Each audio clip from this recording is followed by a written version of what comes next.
நீங்க உங்களோட டேலியில multiple godowns வந்து மெயின்டெயின் பண்ணிட்டு இருக்கீங்களா? அப்படி மெயின்டெயின் பண்ணிட்டு இருக்கும்போது, நீங்க ஒவ்வொரு ஐட்டத்துக்கும் மல்டிபிள் குடோன் செலக்ட் பண்ணி இன்வெர்ட்ஸ் அண்ட் அவுட்வெர்ட்ஸ் வந்து என்ட்ரி ப்ராசஸ் பண்ணிட்டு இருக்கீங்களா? ஸோ உங்களுக்கான வீடியோ அது ஸ்கிப் பண்ணாம ஃபுல்லா பாருங்க.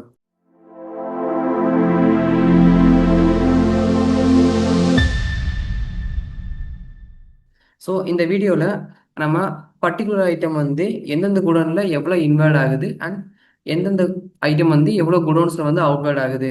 ஸோ அதோட ரிப்போர்ட்டை வந்து தான் இந்த வீடியோல இருந்து பார்க்க போறோம். ஸோ இப்போ டேலியில வந்து மல்டிபிள் குடோன்ஸ் வந்து கிரியேட் பண்ணியிருக்கேன் ஆல்ரெடி.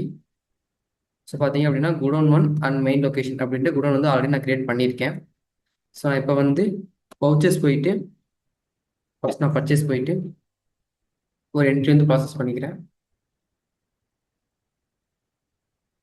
ஸோ ஸ்டாக் ஐட்டம் ஒன்று அப்படின்றது வந்து ஃபஸ்ட்டு வந்து மெயின் லொகேஷன் அப்படின்றத சூஸ் பண்ணிவிட்டு ஒரு 10 குவான்டிட்டி வந்து இன்வெர்ட் பண்ணுறேன். ஸோ நெக்ஸ்ட் வந்து அதே குடோன் ஒன்றில் வந்து ஒரு 10 குவான்டிட்டி வந்து இன்வெர்ட் பண்ணுறேன். ஸோ பண்ணிவிட்டு நான் வந்து சேவ் பண்ணிடுறேன். ஸோ நெக்ஸ்ட் வந்து சேல்ஸ்.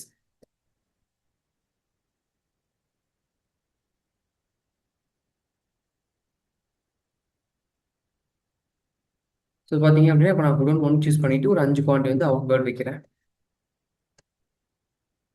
நெக்ஸ்ட் மெயின் லொகேஷன்ல இருந்து ஒரு 7 குவான்டிட்டி வந்து அவுட் வைக்கிறேன். ஸோ அதை வந்து இப்போ சேவ் பண்ணிட்டேன். ஸோ நெக்ஸ்ட்டு நம்ம ஸ்டாக் சம்மரி போனோம் அப்படின்னா நமக்கு இங்கே வந்து எவ்வளோ க்ளோசிங் பேலன்ஸ் இருக்குது அதுதான் நமக்கு வந்து வியூ ஆகும். ஸோ நம்ம ஆல்ட் F1 கொடுத்தோம் அப்படின்னா எந்தெந்த குடோனில் எவ்வளோ க்ளோசிங் ஸ்டாக் இருக்குது அப்படின்றது வியூ ஆகும்.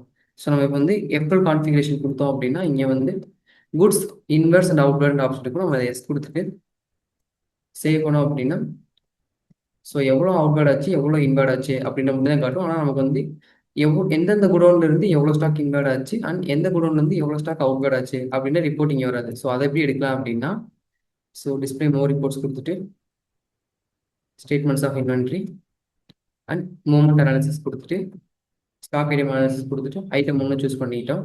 ஸோ இப்போ வந்து நான் ஃபஸ்ட்டு இன்வெர்ட்டுக்குள்ளே போயிட்டு ஸோ இப்போ பார்த்தீங்கன்னா 2 என்ட்ரி ப்ராசஸ் பண்ணியிருக்கோம்.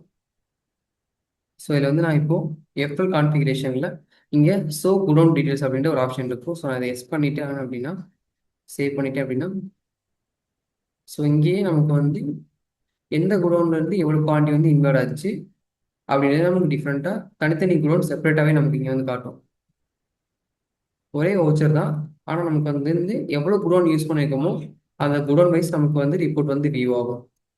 சேம் அதே மாதிரி அவுட்வேர்ட் போனோம் அப்படின்னா சேம் ஒரே என்ட்ரி தான் நமக்கு 2 தடவை விசிபிள் ஆகிருக்கும். ஏன் அப்படின்னா நம்ம மல்டிபிள் குடோன் வந்து சூஸ் பண்ணியிருப்போம்.